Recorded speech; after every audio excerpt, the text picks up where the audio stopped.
శోభ విషయంలో శృతిని తిట్టిన రవి, శోభకి వార్నింగ్ ఇచ్చిన శృతి, షాక్లో ప్రభావతి.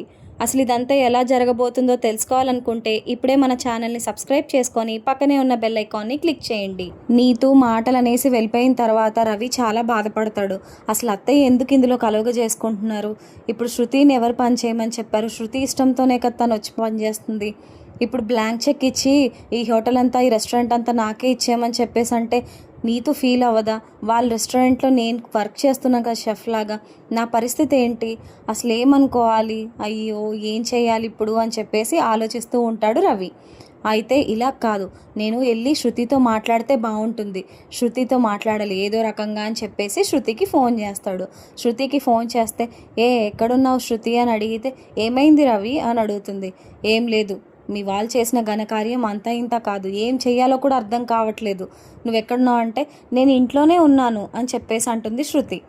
సరే అయితే ఇంటికి వస్తున్నాను, మాట్లాడుకుందామని చెప్పేసి రవి కోపంగా ఫోన్ పెట్టేస్తాడు. అప్పుడు శృతి అనుకుంటుంది, అదేంటి ఏమైంది ఇతనికి, నా మీద ఎందుకు కోపం పడుతున్నాడు? నేనేం చేశాను అయినా? ఎందుకంత సీరియస్గా మాట్లాడాడు? సర్లే వస్తున్నాడు కదా చూద్దాం ఏమంటాడు. ఇంట్లో ఎవరూ లేరు, ఏంటో ఆకలిస్తుంది, అన్నం పెట్టుకొని తినాలి అని చెప్పేసి అన్నం తినేసి మళ్ళీ పైకి వెళ్తుంది శృతి. వెళ్ళి తన రూమ్లో తన ఫోన్ చూసుకుంటూ ఉండగా రవి అక్కడికి వస్తాడు. వచ్చి ఏంటి శృతి మీ అమ్మ అని చెప్పేసి అడుగుతాడు. అదేంటి రవి, ఏం చేసింది మా మమ్మీ? నేనేం చేశాను? నా మీద అరిస్తే నేనేం చెప్తాను? అసలు ఏమైందో చెప్పాలి కదా నువ్వు అని చెప్పేసి అడుగుతుంది శృతి. అప్పుడు రవి, అసలు అత్తయ్య ఏం చేశారో తెలుసా అని అడుగుతాడు రవి. ఏమో రవి, నాకు తెలీదు, నాకెలా తెలుస్తుంది అంటే నువ్వే పంపించావని నేను అనుకుంటున్నాను అంటే నేను పంపిస్తానా? మా మమ్మీని పంపించాల్సిన అవసరం నాకేముంది? అప్పుడు రవి అంటే అలా కాదు, నువ్వే పంపించావేమో అని నేను అనుకుంటున్నాను, అయినా ఎందుకు వచ్చారు అత్తయ్య అసలు రెస్టారెంట్కి అని అనగానే శృతి, మా మమ్మీ రెస్టారెంట్కి వచ్చిందా?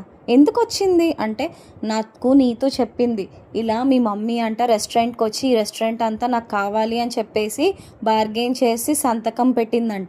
సంతకం పెట్టి ఇదిగో అని చెప్పేసి బ్లాంక్ చెక్ చేతిలో పెట్టేస్తుందంట. అప్పుడు నీతో అస్సలు అమ్మే ప్రసక్తే లేదు అని చెప్పేసి కరాఖండిగా చెప్పేసి వెళ్ళిపోయిందంట. అప్పుడు అత్తయ్య కూడా అక్కడి నుండి వెళ్ళిపోయారంట. అసలు ఇంత చేయాల్సిన అవసరం ఏమొచ్చింది అని చెప్పేసి అడుగుతాడు రవి. అప్పుడు శృతికి చాలా కోపం వస్తుంది. నాకు నిజంగా తెలియదు రవి, అసలు మమ్మీ అక్కడికి వచ్చి ఇలా మాట్లాడిందని చెప్పేసి నాకు అసలు ఏ మాత్రం తెలీదు. I'm really sorry. మమ్మీ అసలు ఎందుకు రావాలి? రావాల్సిన అవసరం ఏముంది? బాచి ఇప్పుడు ఏం చెయ్యాలి? నాకు చాలా కోపంగా ఉంది. పైగా బ్లాంక్ చెక్ ఇస్తుందా? ఆ కోట్లు ఉంటే దాచుకు పెట్టుకొని తనేమైనా బిజినెస్ చేసుకోవచ్చు కదా, మన జీవితాల్లో ఎందుకు తలదూరుస్తుంది? ఇదంతా నాకు కావాల్సిన జాబ్, నాకు ఇష్టమైన పని నేను చేసుకుంటున్నాను, మధ్యలో మా అమ్మకు అవసరం ఏమొచ్చింది? అయినా అలా ఎందుకని ఊరికే బ్లాంక్ చెక్స్ తీసుకొచ్చి నీకు కావాలని తిరుగుతూ ఉంది? అసలు బుద్ధి లేదా? ఒకసారి వార్నింగ్ ఇస్తే సరిపోతుంది అని అంటుంది శృతి రవితో. అప్పుడు రవి, వద్దు శృతి, వద్దు ప్లీజ్, అలాంటి పనులేమీ చేయకు, ఆవిడ మనసు హర్ట్ అవుతుంది. అత్తయ్య మంచివారే, కాకపోతే ఏంటంటే ఈ డబ్బులు ఉన్న అమ్మాయి కాబట్టి నువ్వు ఇలాగా రెస్టారెంట్లో వర్క్ చేయడం ఆవిడికి నచ్చట్లేదు, నీ ప్రెస్టేజ్ అలాగే నీ పరువు అంతా దిగజారిపోతుందని చెప్పేసి ఆవిడ ఉద్దేశం, అది ఆవిడ ఆలోచన అంతా. అందుకనే నువ్వు తక్కువగా ఎక్కడ ఉండకూడదు, నువ్వు చక్కగా రెస్టారెంట్కి ఓనర్లా ఉండాలి కానీ అక్కడ సర్వెంట్లా ఉండకూడదు అని ఆవిడ ఉద్దేశం అనుకుంటా అని చెప్పేసి అంటాడు రవి. అప్పుడు శృతి, అందుకని ఇప్పుడు నీతో ఓనర్గా ఉన్న రెస్టారెంట్ మనం తీసుకొని మనం నడిపిస్తామా? అస్సలు కుదరదు. అయినా మనం తర్వాత పెట్టుకుందాం, అది కూడా మన కష్టాజీతంతో మనం ఒకరి దగ్గర వర్క్ చేసి ఆ డబ్బులతో మనం పెట్టుకుందాం తప్ప మా మమ్మీ ఇచ్చిన డబ్బులతో మనకేం అవసరం, ముష్టి పాడేస్తుంది అన్నట్టు ఫీల్ అవుతుంది. అస్సలు కుదరదు, నేను అర్జెంటుగా వెళ్ళి మా మమ్మీతో మాట్లాడాలి అని చెప్పేసి కోపంతో ఊగిపోతుంది శృతి. అప్పుడు రవి, వద్దు శృతి, చెప్పిన మాట విను, వద్దు వాళ్ళు హర్ట్ అవుతారు అని చెప్పేసి అంటాడు రవి. అప్పుడు శృతి, ఊరుకో రవి, ఊరుకుంటుంటే ఊరికే ప్రతిసారి బ్లాంక్ చెక్ అని పట్టుకొని తిరుగుతూ ఉంటుంది. నాకు అస్సలు ఇలాంటి పనులు అస్సలు వద్దు, నేను వెళ్ళాలి, మా మమ్మీ దగ్గరికి వెళ్ళి మాట్లాడాలి. అయినా మనకు తెలీదా మనం ఏం చెయ్యాలో? మనం ఏమైనా చిన్న పిల్లలమా? నాన్ సెన్స్, ఛీ, ఐ హేట్ దిస్. ఉండు, నేను ఇప్పుడే మా మమ్మీతో మాట్లాడాలి అని చెప్పేసి శృతి తన పుట్టింటికి బయలుదేరుతుంది. రవి ఏమో శృతిని బ్రతిమాలుకుంటూ వెనకాలే వెళ్ళిపోతాడు. ప్లీజ్ శృతి అంటున్నా ఏమీ పట్టించుకోరు. అప్పుడు ప్రభావతి కింద ఉంటుంది. అయితే ఏంట్రా ఇంత హడావిడి, ఎక్కడికి వెళ్ళిపోతున్నారు ఏ శృతి, ఎందుకంత కోపంగా ఉన్నావు అని అడుగుతుంది ప్రభావతి. ఏం లేదు ఆంటీ, నాకు ఇప్పుడు పనుంది, నేను అర్జెంటుగా వెళ్ళాలి, నేను బయటికి వెళ్ళేసి వస్తాను అని చెప్పేసి సీరియస్గా ప్రభావతితో చెప్పేసి వెళ్ళిపోతుంది శృతి. అప్పుడు వెనకాల రవి, అమ్మ ఇప్పుడే వస్తామమ్మా అని చెప్పేసి అంటాడు. శృతి వెనకాల భయంతో రవి కూడా వెనకాలే వెళ్ళిపోతాడు. అప్పుడు ప్రభావతి అంటుంది, ఏమైంది పిల్లకి ఇంత కోపంగా ఉంది, ఎందుకని ఇంత కోపం, ఎవరేమన్నారో ఏంటో, సరిపోయింది, ఏం కోడల్లో ఏంటో, ఎవరు గోల వాళ్ళదే అని చెప్పేసి ప్రభావతి కూర్చొని టీవీ చూడడానికి రెడీగా కూర్చొని ఉంటుంది. ఒకవైపు శృతి అలాగే వెళ్ళిపోతూ వాళ్ళ మమ్మీ వాళ్ళ ఇంటి దగ్గరికి వెళ్తుంది.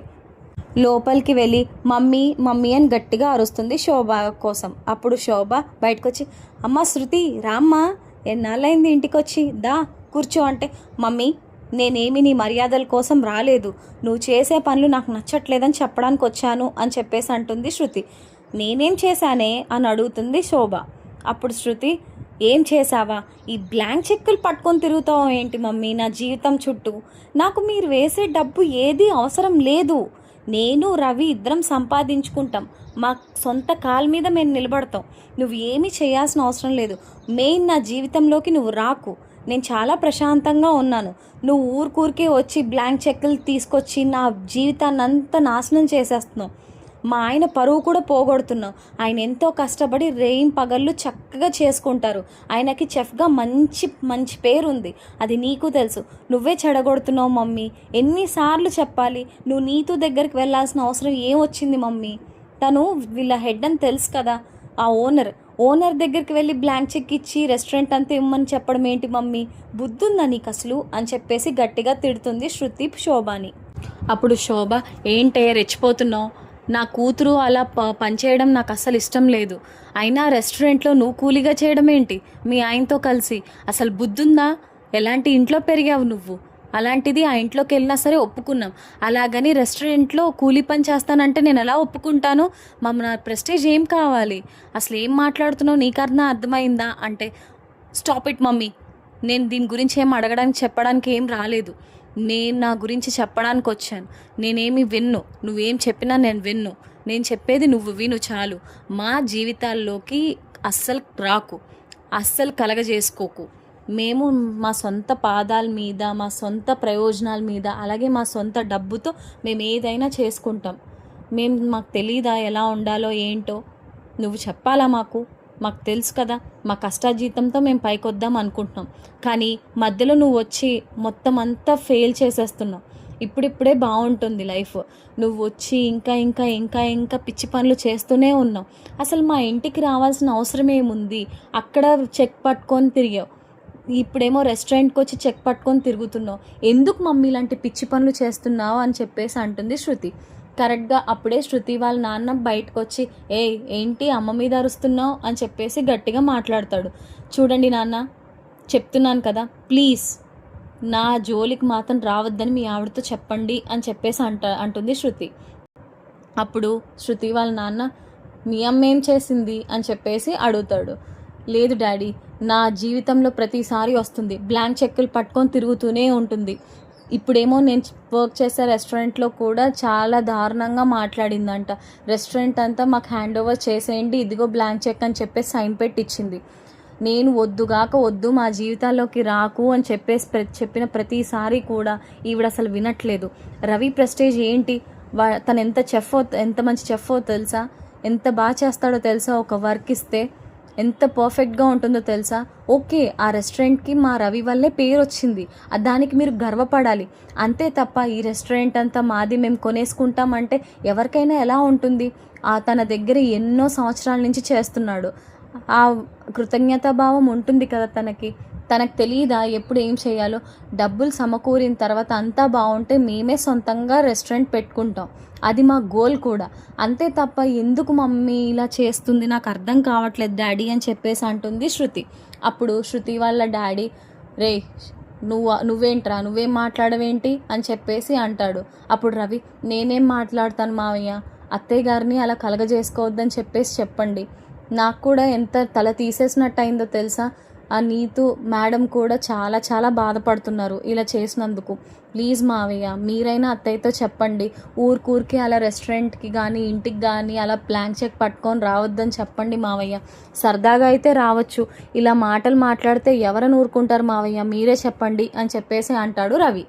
అప్పుడు శృతి వాళ్ళ డాడీ అంటాడు, శోభ నువ్వు ఎక్కడికి వెళ్ళాల్సిన అవసరం లేదు, వాళ్ళ జీవితాలు ఏదో వాళ్ళు చూసుకుంటారు, మధ్యలో మనకేంటి, నువ్వు ఎందుకు డబ్బులు వెనకాల తిరుగుతూ ఉంటావు, డబ్బులు డబ్బులు డబ్బులు కావాలా అని చెప్పేసి వాళ్ళకి చిల్లర ఇసిరినట్టు ఇసరడం మనకు అవసరమా, దాని బతికేది అది బతుకుతాను అంటుంది కదా, ఇప్పుడు మనం ఎవరమో అదెవరో, తన అత్తారింటికి వెళ్ళిపోయింది, మన పుట్టిల్లు అవసరం అంటూ ఏమైనా ఉందంటే తను వచ్చి తిని వెళ్తుంది ఉంటుంది, అంతే తప్ప నువ్వు ప్రతిసారి వెళ్ళి నువ్వు బాధపడడం కూడా నాకు ఇష్టం లేదు శోభ అంటే శృతి చాలా ఫీల్ అవుతుంది.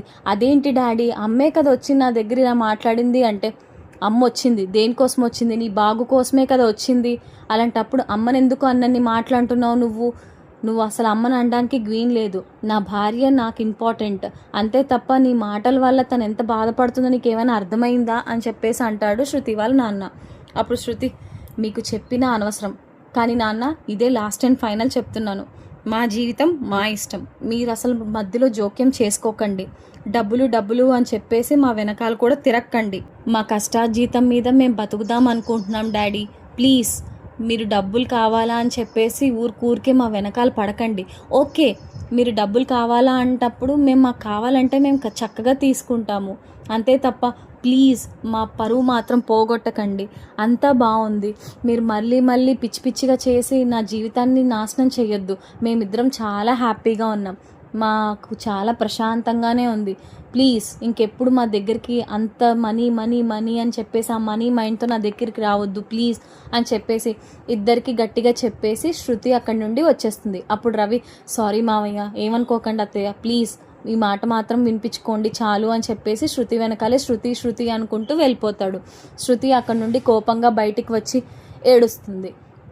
అదేంటి శృతి, ఇప్పటిదాకా అంత కోపంగా మాట్లాడి ఒకేసారి అలా ఏడుస్తున్నావు అని అడుగుతాడు రవి. అప్పుడు శృతి, ఏం లేదు రవి, ఎంతైనా మా పేరెంట్స్, అది కాదు కదా, అది కాకుండా పోదు కదా, ఏం చేయను, ఎంత పిచ్చి పనులన్నీ చేస్తూ ఉంటుంది, కానీ అమ్మని తిట్టాననే బాధ, నాన్న నన్ననే బాధ కొంచెమైనా ఉంటుంది కదా, వాళ్ళు ఎందుకు ఇలా చేస్తారు, నా జీవితం ఏదో నన్ను బతకనివ్వచ్చు కదా, ఇలాంటి పిచ్చి పనులు చేసి నన్ను ఎందుకు ఇలా బాధ పెడతారు, ఓకే డబ్బు అవసరమైతే మనమే వెళ్ళి అడుగుతాం కదా, అప్పుడు ఇచ్చినా బాగుంటుంది, మనం ఏం అడగలేదు, ఎందుకు ఇంత పిచ్చి పనులన్నీ చేస్తున్నారు, నాకు అర్థం కావట్లేదు, అది నాకు బాధ అంతా అని చెప్పేసి ఏడుస్తుంది శృతి. అప్పుడు రవి, నువ్వేం బాధపడకు శృతి, ఏం కాదులే, నువ్వు ఎందుకు అంతలా బాధపడుతున్నావు, నువ్వు ఏడిస్తే నేను చూడలేను, ప్లీజ్ ఏడవకు శృతి, మనమే ఏదో ఒకటి చెప్దాంలే నీతుకి అని చెప్పేసి అంటుంది. అప్పుడు రవి శృతి అక్కడి నుండి వెళ్ళిపోతారు. ఇంటికి వెళ్ళిన తర్వాత ఇద్దరు మాట్లాడుకుంటూ ఉంటారు హాల్లో. రవి, సారీ రవి, మా మమ్మీ చేసిన దానికి I'm very sorry, I'm extremely sorry అని చెప్పేసి అంటుంది శృతి. ఊరుకో శృతి, నీ తప్పులేందే అన్నన్ని సార్లు సారీ ఎందుకు చెప్తావు, ఏం పర్వాలేదు, మీ మమ్మీయే కదా, ఎవరో కాదు కదా, మనం ఏదో ఒకటి మాట్లాడదాంలే నీతుతో అని చెప్పేసి అంటే, అప్పుడు శృతి, బ్లాంక్ చెక్ ఇచ్చి నువ్వు రెస్టారెంట్ పెట్టుకో ఇదిగో డబ్బులు అని ఎందుకు అలా అనడం చెప్పు, మన ఇష్టం మనం ఏదో ఒకటి చేసుకుంటాం, మనకి ఇప్పుడు డబ్బులు ఏమైనా అడిగామా, మనం కొత్త రెస్టారెంట్ అన్నామా, లేదు కదా, రెస్టారెంట్ మనం పెట్టుకుంటాం కదా, మా మమ్మీ అవసరం ఏముంది ఇందులో, మధ్యలో అసలు రావద్దని ఎన్నిసార్లు చెప్పిన, ఇదిగో డబ్బులు రెస్టారెంట్ పెట్టుకోండి ఓన్గా అంటూనే ఉంటుంది, అస్సలు నేనైతే ఎప్పుడు డబ్బులు తీసుకొని నువ్వు నన్ను మాత్రం ఎప్పుడు అనుమానించక రవి, అర్థమైందా అని చెప్పేసి అంటుంది శృతి. అప్పుడు రవి, నువ్వంటే నాకు చాలా ఇష్టం, నువ్వేంటో నాకు తెలీదా, ఏం పర్వాలేదు అని అంటాడు శృతితో రవి. ఇద్దరూ ఇలా మాట్లాడుకుంటూ ఉండగా లోపల నుంచి ప్రభావతి విని బయటకొచ్చి, ఏంటి మీ అమ్మ డబ్బులు ఇస్తానందా, ఎంత, ఎప్పుడు అని చెప్పేసి అడుగుతుంది. నువ్వు లోపలే ఉన్నావా అని చెప్పేసి అంటాడు రవి. నేను కిచెన్లో ఉన్నాను, ఇప్పుడే అన్నం తిని చేయి కడుక్కోవడానికి వెళ్ళాను, మీరు మాట్లాడుకుంటుంది విన్నాను. అవునా, నిజమా, ఎందుకు, రెస్టారెంట్ పెడతామన్నప్పుడు చక్కగా డబ్బులు తీసుకొని పెట్టుకోవచ్చు కదా అని చెప్పేసి అంటుంది ప్రభావతి. అయితే సత్యం కూడా ఆ పక్కనే ఉంటాడు. అప్పుడు సత్యం అంటాడు, నువ్వు ఆప్తావా ప్రభా అని అడుగుతాడు. అప్పుడు ప్రభావతి, ఏం చెప్పాలండి మీకు, మీరు ఆగండి, మీరు చక్కగా మీ అమ్మ డబ్బులు ఇస్తాను అంటుంది కదా, మీరే ఓన్గా రెస్టారెంట్ పెట్టుకుంటే మా రవిగాడు మంచిగా వంట చేస్తాడు, చక్కగా మీరే రెస్టారెంట్ పెట్టుకొని వంట చేసుకుంటే మీకు బోల్డ్ డబ్బే డబ్బు, చక్కగా కౌంటర్ దగ్గర కూర్చోవచ్చు, మీరే ఓనర్లు అవుతారు అనగానే, సత్యం, ప్రభా నీకు ఎన్నిసార్లు చెప్పాను, పిల్లల విషయాల్లో మనం జోక్యం చేసుకోనే కూడదు. ఆ బాలు మీనా విషయంలోనైనా, మనోజ్ రోహిణి విషయంలో అయినా, అలాగే రవి శృతి విషయంలో అయినా వాళ్ళకి తెలీదా? వాళ్ళు ఏమైనా చిన్న పిల్లలా? లేదు కదా. నువ్వు ఎందుకు మధ్యలో జోక్యం చేసుకుంటావు? అస్సలు కుదరదు, అర్థమవుతుందా? నువ్వు అస్సలు మాట్లాడుకు అని చెప్పేసి అంటాడు సత్యం ప్రభావతితో. అప్పుడు ప్రభావతి, అవునండి, శోభా గారు ఏమైనా బయట వ్యక్త కాదు కదా, శృతి వాళ్ళ అమ్మే కదా. ఆవిడ డబ్బులు ఇస్తామంటే మనం ఎందుకు వద్దనాలి? చక్కగా ఆవిడే డబ్బులతో రెస్టారెంట్ పెట్టిస్తానంటే మనం వద్దంటే ఏం బాగుంటుంది చెప్పండి? ఆవిడ్ని తీసి పక్కన పడేసినట్టు అవ్వదా? అందుకనే చెప్తున్నాను, చక్కగా డబ్బులు తీసుకొని రెస్టారెంట్ పెడితే వీళ్ళే ఓనర్లు అవుతారు కదా, అందులో తప్పేముంది? ఆవిడది అసలు తప్పే కాదు అని చెప్పేసి అనగానే శృతి, మీరు ఆపండి ఆంటీ, ఎప్పుడు ఇలాంటి మాటలే చెప్తారు. మా కష్టంతో మేము బతుకుతాము, మా కష్టం మీద మేము చక్కగా డబ్బులు సంపాదించుకొని రెస్టారెంట్ పెట్టుకుంటాం మా ఓన్గా, మాకెవరి హెల్ప్ అవసరం లేదు. ఇదే చెప్పడం. ఇంకొకసారి డబ్బులు డబ్బులు అని మీరు కూడా మా మమ్మీలాగే అంటే ఇంకా మీతో కూడా మాట్లాడకుండా నేను రవి బయటికి వెళ్ళిపోతాం, గుర్తుపెట్టుకోండి అని గట్టిగా చెప్పేసి వెళ్ళిపోతుంది శృతి. అప్పుడు రవి, ప్లీజ్ అమ్మా, మా విషయంలో కలగజేసుకోకు, నీకేమో డబ్బు పిచ్చి ఎక్కువ, నువ్వు మళ్ళీ మళ్ళీ డబ్బు డబ్బు అని చెప్పేసి అలా అన్నావు అనుకో, ఇంకా శృతి నీ ముఖం కూడా చూడదు, ప్లీజ్ మా విషయాల్లో మాత్రం కలగజేసుకోకు అని చెప్పేసి రవి అక్కడి నుండి వెళ్ళిపోతారు. అప్పుడు సత్యం, బుద్ధొచ్చిందా నీకు ఇప్పుడైనా? పద లోపలికి పద, నీకు అసలు ఎప్పటికీ బుద్ధి రాదు. డబ్బు అనగానే కళ్ళు ఇలా పెద్దవి చేసి చూస్తావు, ఆనందం ఎక్కువైపోతుంది నీకు, చాలు ఇంక ఇక్కడితో ఆపేసి నీ పనేదో నువ్వు చూసుకో ప్రభా అని చెప్పేసి అంటాడు సత్యం. అప్పుడు ప్రభావతి, నేనేమన్నాను? ఉన్నదే కదా చెప్పాను, డబ్బులు ఇస్తే వద్దని ఎవరైనా అంటారా? మీరే అందరూ పిచ్చి పిచ్చిగా మాట్లాడతారు, మళ్ళీ నన్ను అంటారు, ఛీ అని చెప్పేసి వెళ్ళిపోతుంది ప్రభావతి. ఎవరి రూమ్కి వాళ్ళు వెళ్ళిపోయిన తర్వాత రవి శృతిని ఓదార్స్తాడు. ఏం పర్వాలేదు శృతి, నువ్వేమీ బాధపడకు, రేపు నీతుతో మనం మాట్లాడదాం, తనేం అనుకోదులే, నువ్వు తన గురించి కూడా ఏమీ ఫీల్ అవ్వకు అని చెప్పేసి అంటాడు రవి. అప్పుడు శృతి, తప్పకుండా రవి, చెప్పాలి ఏదో ఒకటి, తను ఏమనుకుంటుంది? వెళ్ళి చెక్ ఇచ్చేసి ఎంత కావాలంటే అంత రాసుకో, ఈ రెస్టారెంట్ అంతా నాకు రాసిచ్చేయంటే ఎవరైనా బాధపడతారు కదా, ఏమంటుందో ఏంటో నీతు అని చెప్పేసి అనుకుంటుంది శృతి. మరి నీతు ఏం అనబోతుంది? అసలు వాళ్ళిద్దరిని రెస్టారెంట్లో ఉంచుతుందా, తీసేస్తుందా? ముందుకు ఏం జరుగుతుందో తెలుసుకోవాలనుకుంటే ఇప్పుడే మన ఛానల్ని సబ్స్క్రైబ్ చేసుకొని పక్కనే ఉన్న బెల్ ఐకాన్ని క్లిక్ చేయండి. Thank you so much for watching.